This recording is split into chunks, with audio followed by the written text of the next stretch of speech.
Assalamualaikum warahmatullahi wabarakatuh. Alhamdulillahilladzi hadana li hada wa ma kunna linahtadiya laula an hadanallah. Asyhadu an la ilaha illallah wa asyhadu anna Muhammadan abduhu wa rasuluh. Allahumma shalli ala Muhammad wa ala alihi wa ashabihi wa man tabi'ahu bi ihsan ila yaumiddin, amma ba'du. Di sini kita akan membahas tentang destilasi pada sistem asotrop atau kita sebut dengan asotropic distillation column.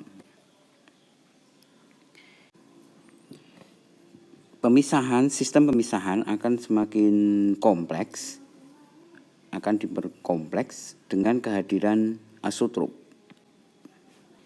Yang mana asotrop itu biasanya dibentuk dari campuran yang di dalamnya mengandung senyawa organik yang mengandung unsur oksigen, oxygenated organic compound ya biasanya. Apa itu contohnya? Misalnya alkohol, kemudian keton, kemudian ether, kemudian asam ya, untuk asam dan air terutama. Nah, dalam kasus ini ketika terbentuk asotrop, jadi ketika ada asotrop ini, maka dia akan membatasi kemurnian produk yang bisa kita lakukan. Jadi di sanalah nanti akan membentuk yang namanya distillation boundary, batasan dalam sebuah destilasi. Artinya dalam sebuah operasi destilasi kita nggak bisa memisahkan suatu komponen itu bisa 100% gitu ya.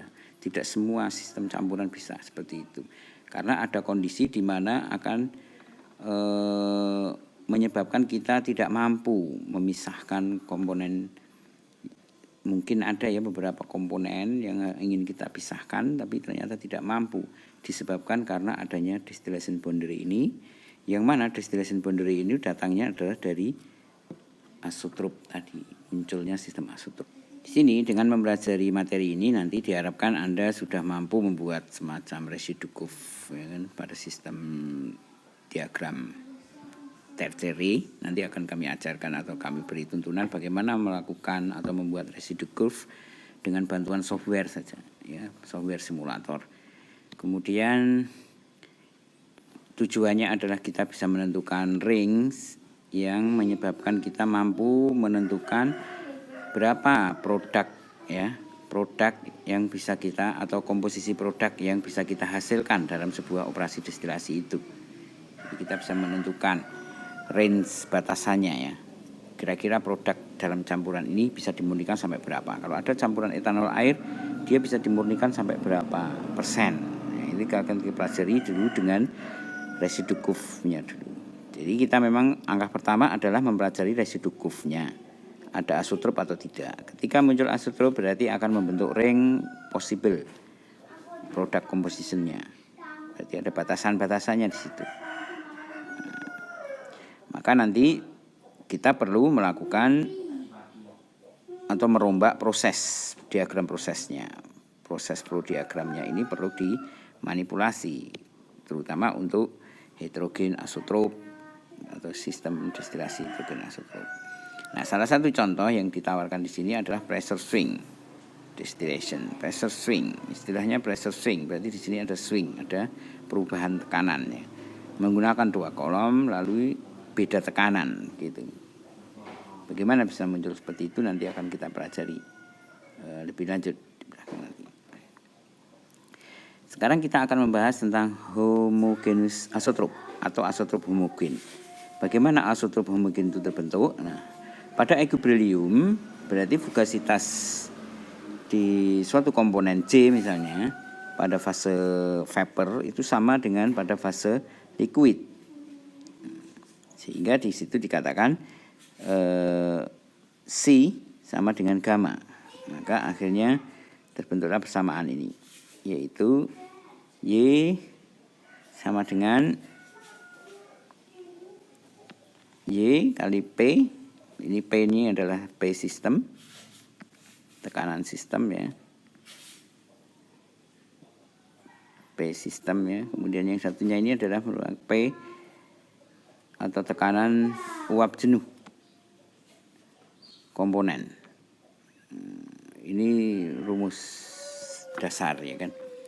di mana fraksi mol Y dikalikan tekanan sistem itu harusnya sama dengan fraksi mol di fase liquid dikalikan dengan tekanan uap jenuhnya. Itu untuk komponen 1. Demikian juga untuk komponen 2. Y2 P sama dengan X2 kali P saturated. Nah, di sana kemudian kalau kita jumlahkan berarti X1P1, X2P2 saturated berarti sama dengan P system. Sama dengan P system. Sehingga lalu kita lakukan manipulasi matematik. Nah, di sanalah kita dapatkan kurva atau grafiknya ya. Ini biasanya kita tampilkan dalam sebuah grafik. Misalnya di sini yang bawah ini adalah kurva XY. Ini kurva XY. Yang ini adalah kurva XY. XY diagram, XY diagram ya kan. Diagram XY, kemudian yang di atas ini adalah PXY. Di sini di garis ini adalah mewakili komposisi X dan Y atau fraksi mol. Sedangkan di sisi vertikalnya ini adalah tekanan. Ini tekanan, ya kan. Cara membacanya kalau di sistem ini berarti kan untuk di atas ini X berarti komposisinya sama. Kemudian untuk Y dibaca berarti di diagonal ini lalu dibaca ke arah sumbu Y.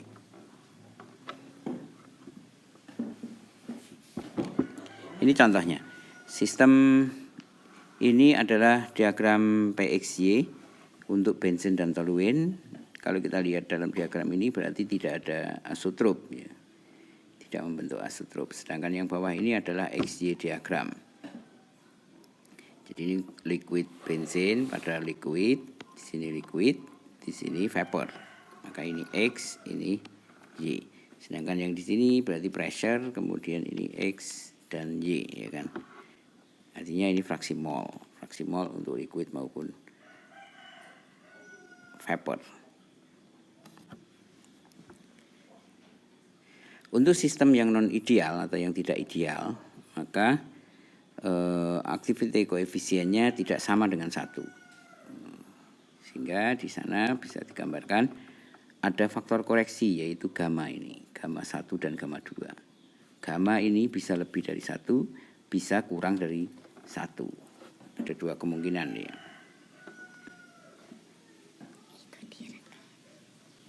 Ketika gamma lebih dari 1, maka campuran itu akan membentuk minimum boiling asotrop. Ini adalah gamma lebih dari 1 ya. Kemudian gambarnya kalau ditampilkan dalam PXY, maka dalam kurva PXY minimum boiling asotrop itu berada di puncak. Inilah titik asotropnya. Ini titik asotropnya. Ini posisi minimum boiling asotrop. Nanti ada juga yang maksimum boiling asotrop. Ini yang dalam diagram PXY, ini minimum boiling asotrop. Kalau dalam diagram TXY, maka minimum boiling asotrop berada di bawah. Jadi ini di puncak, ya kan? Ini di puncak, ini di lembah atau di bawah. Kalau dalam diagram XY berarti dia memotong diagonal. Karena pada saat titik asotrop itu berarti senyawa atau campuran itu membentuk atau berada pada komposisi yang sama antara X dan Y-nya. Yaitu X1 sama dengan Y1. Di sini kan pada titik ini kan berarti sama. X sama dengan Y. Nah, itulah akan membentuk asotrop nanti. Sehingga di titik itu tidak mungkin bisa dipisahkan. Sehingga harus digeser atau didestilasi di sebelumnya sini, lalu nanti yang kedua didestilasi dari setelahnya. Nah, ini salah satu contoh konsepnya ya kan. Sedangkan untuk yang gamanya lebih kecil dari 1, maka akan membentuk maksimum boiling asotrop. Nah, gambarnya seperti ini. Pada sistem TXY, maksimum itu berarti berada di puncak. Inilah asotropnya. Asotropnya ini. Pada sistem PXY dia ada di bawah. Dalam sistem XY sama, dia memotong sumbu XY. beberapa komponen mungkin atau beberapa campuran mungkin ada yang gamanya jauh lebih besar dari 1. Misalnya dikatakan di sini dengan gamma lebih dari 7 itu sudah dianggap jauh lebih besar dari 1. Maka di sana nanti akan membentuk aseotrop yang disebut dengan hidrogen aseotrop. Nah, seperti ini. Berimpit dengan diagram LL. Liquid equilibrium. Jadi ada liquid equilibrium untuk ekstraksi, nanti ada liquid vapor equilibrium untuk destilasi. Atau bisa juga disebut dengan atau biasa disebut dengan vapor liquid equilibrium. Untuk memahami residu curve map, di sini kita akan residu curve ya. Jadi residu curve namanya adalah kurva residu. Kurva residu di sini digambarkan kita punya satu still pot atau menara destilasi batch ya kan.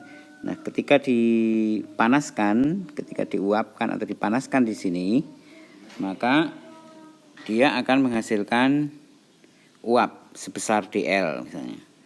Dan komposisi uap itu mengandung Yi misalnya. Sedangkan yang di bawah awalnya adalah L, lalu karena menguap dl berarti L-nya berkurang sebanyak L min dl ya kan. Kemudian komposisi yang di bawah adalah L kali Xj. Di sini L-nya berubah, X-nya juga berubah. L-nya berubah sebanyak delta L ini yang berubah menjadi uap. Kemudian yang tetap dalam fase cair adalah ini. Nah, ini neraca masanya. Lalu kemudian kita buat increment delta L mendekati 0, ya kan? Lalu jadilah persamaan diferensial Y dl Lx, Ldx, Xdl, dLdx. Ya kan? Lalu kita sederhanakan, yang sama-sama kita coret ya. Akhirnya kita dapatkan persamaannya adalah dx per dl per L. Itu sama dengan Xj min Yj. Di sini Xj min Yj. Di mana X adalah sama dengan 1 min K kali sebuah sistem ini, keseimbangan. Atau dapat kita rumuskan dx dt, karena dl per L itu berarti kan jumlah uap yang terbentuk dibagi dengan mula-mula. Itu kan berarti akan menunjukkan nantinya menghasilkan waktu ya kan. Jumlah uap yang terbentuk dengan mula-mula ya kan, mula-mula L lalu berkurang sebanyak delta L. Kalau delta L ini dibagi dengan L berarti sama dengan waktu ya kan, berapa waktu yang diperlukan untuk sampai habis. Maka kemudian menjadi persamaan ini. Dx dt sama dengan Xi min Y.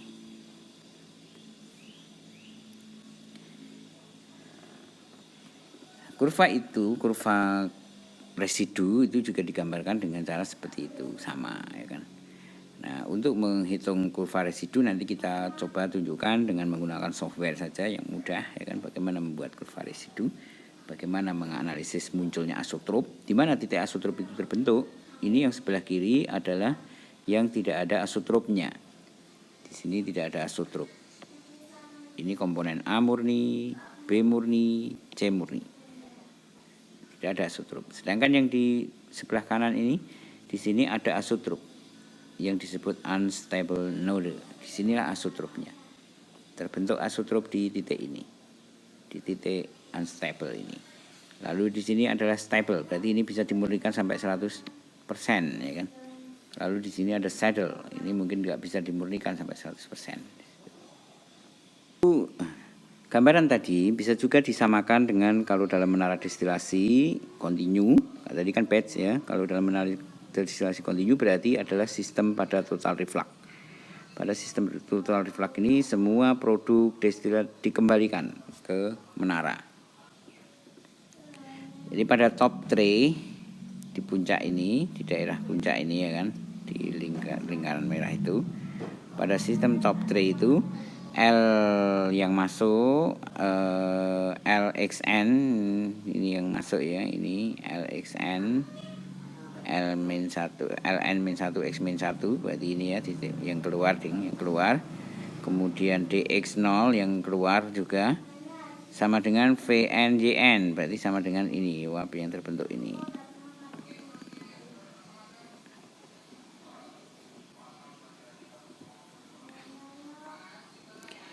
Di sini digambarkan dx dh sama dengan xn min Xn-1. Nah, ini kan sama dengan yang kita punya tadi, yaitu dxdh sama dengan Xn min Yn.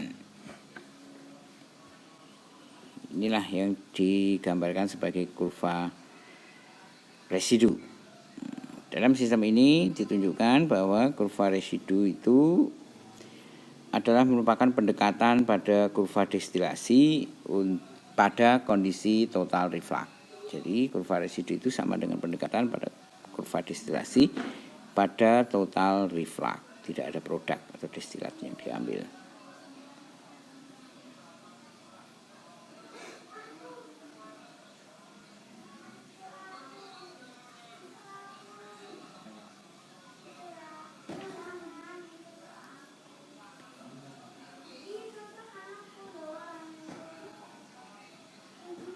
Untuk perhitungan operating line ya, pada reflux total, kita mungkin sudah pernah bahas di McCabe-Tiley ya, di setiap ini kita lewati saja. Perbandingan antara residu curve map dengan distillation curve gitu ya. Pada ketika residu curve itu linear atau pada sistem biner, maka distillation dan residu curve itu akan saling nyambung gitu kan. Concise ya, akan saling bentuknya hampir sama. Distillation line ini, curve lainnya ini bentuknya hampir sama, saling melingkupi. The different are pronoun in the region with extensive curve. Jadi hanya ada perbedaan dari ya sedikit perbedaan di situ. Bentuknya sama. Bagaimana kita menggambarkan residu curve? Nah, di sini ada 3 komponen. Komponen oktan dengan titik didih 398, kemudian komponen etoksi etanol pada titik 408, lalu etil bensin pada kondisi 409. Di sini kita gambarkan ini yang TBP-nya paling rendah, ya kan? Paling rendah kita taruh di atas. Kemudian sebelah kanan ini nomor 2 ya kan. Nomor 2, lalu ini yang paling tinggi. Ini yang paling tinggi. Ini untuk TBP yang paling tinggi. Boiling point yang paling tinggi di sebelah kiri. Ini aturan yang kita buat untuk membuat residu curve map. Nanti kalau menggunakan software tinggal menunjuk urutan saja ya.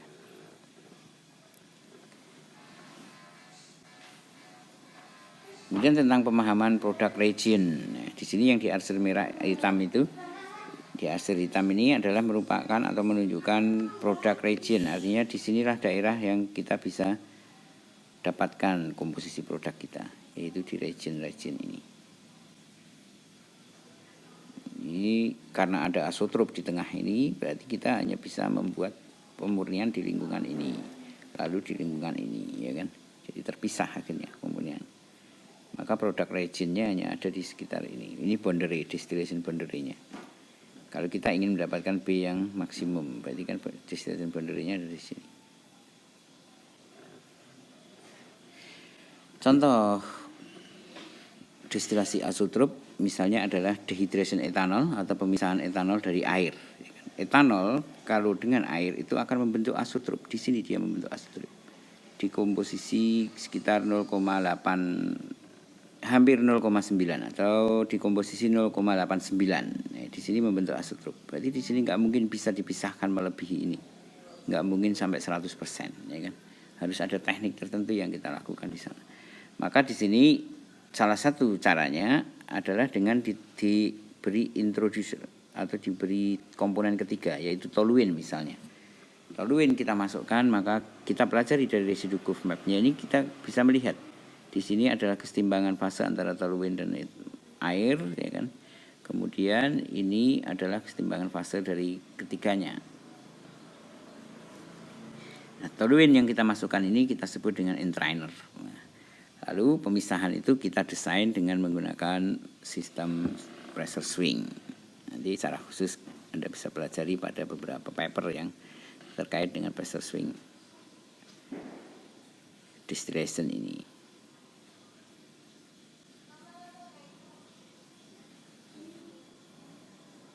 Nah, ini dalam konsep pressure swing distillation, ya kan. Artinya sistem keseimbangan fase itu bisa berbeda, ya kan, pada tekanan yang berbeda, pada suhu yang berbeda. Dia membentuk asotropnya di sini. Kalau suhunya dinaikkan, asotropnya bergeser ke sini. Nah, inilah yang kemudian kita manfaatkan dengan menggunakan konsep pressure swing ini.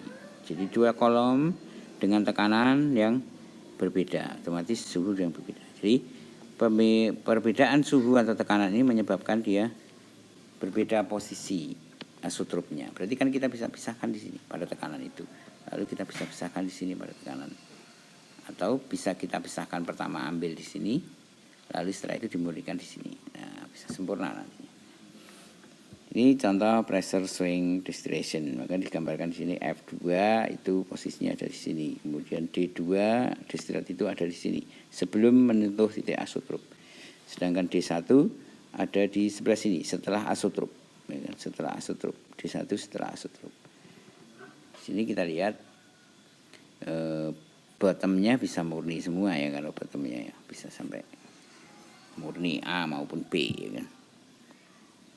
Akhirnya ini produk yang kita peroleh. Murni, produk yang kita peroleh B2 murni dan B murni dan A murni. Jadi dengan menggunakan pressure swing ini. Contoh yang lain yaitu dehydration tetrahydrofuran THF.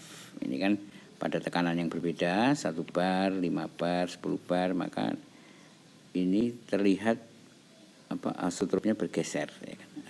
Semula di sini, lalu bergeser ke sini, bergeser ke sini. Berarti kan kita bisa pisahkan di sini, lalu digabungkan pada tekanan yang berbeda. Ini juga menggunakan pressure swing juga.